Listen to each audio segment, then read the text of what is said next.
নারায়ণগঞ্জের লাঙ্গলবন্ধে ব্রহ্মপুত্র নদের তীরে শুরু হয়েছে হিন্দু ধর্মাবলম্বীদের মহাতীর্থ অষ্টমী স্নানোৎসব। পাপমুক্তির বাসনায় এবারের স্নানোৎসবে অংশ নিয়েছে লাখ লাখ পুণ্যার্থী। এ বিষয়ে বিস্তারিত জানাতে যুক্ত হচ্ছেন সহকর্মী বিল্লাল হোসাইন। বিল্লাল, নিরাপত্তা ব্যবস্থা নিয়ে কি বলছেন পুণ্যার্থীরা?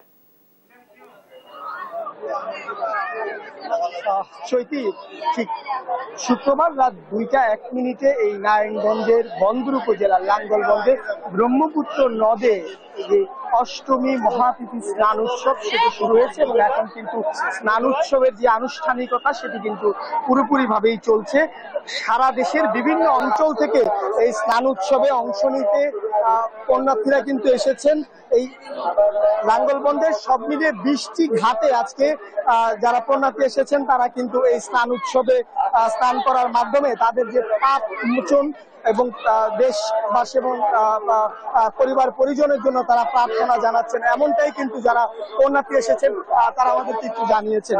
আমরা একজন পুণ্যার্থীর কাছ থেকে জানবো যে কেন এই স্নান উৎসবে তারা আসেন এবং কি প্রার্থনা করেছেন।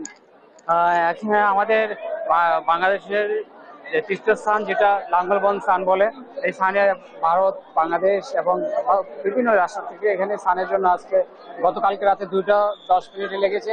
আজকে 12টা 1 মিনিটে আমাদের স্নান নগর ছেড়ে যাবে এবং স্নানের জন্য আমরা এখানে আসছি। এই যাই কিছু করুক তার মনোভাব অনুভব করে সে তার পুণ্য লাভ করার জন্য। শুনছিলেন যে যারা আসলে পুণ্যার্থী তারাও বলছেন যে তারা তাদের যে পাপ মোচন করার জন্য এবং পুণ্য লাভের আশাই মূলত এই স্নান উৎসবে এসেছেন। স্নান উৎসবকে ঘিরে পুলিশ, র্যাব, সেনাবাহিনীর পক্ষ থেকে 3 স্তরের নিরাপত্তা ব্যবস্থা নিশ্চিত করেছে। কিছুক্ষণ আগেই স্বরাষ্ট্র উপদেষ্টা এই স্নান উৎসবের ঘাটগুলো পরিদর্শন করে গেছেন এবং পরিদর্শন শেষে তিনি জানিয়েছেন যে বাংলাদেশের মতো ধর্মীয় ও সাম্প্রদায়িক সম্প্রীতির যে বন্ধন সেটি আসলে পৃথিবীর আর কোথাও নেই। তো স্নান উৎসবকে ঘিরে এখনো পর্যন্ত যে মূল আনুষ্ঠানিকতা সেটি চলছে এবং আজ রাত 12টা পর্যন্ত এই স্নান উৎসব চলবে। চৈতি, এই হচ্ছে আমার কাছে এই মুহূর্তে সবশেষ।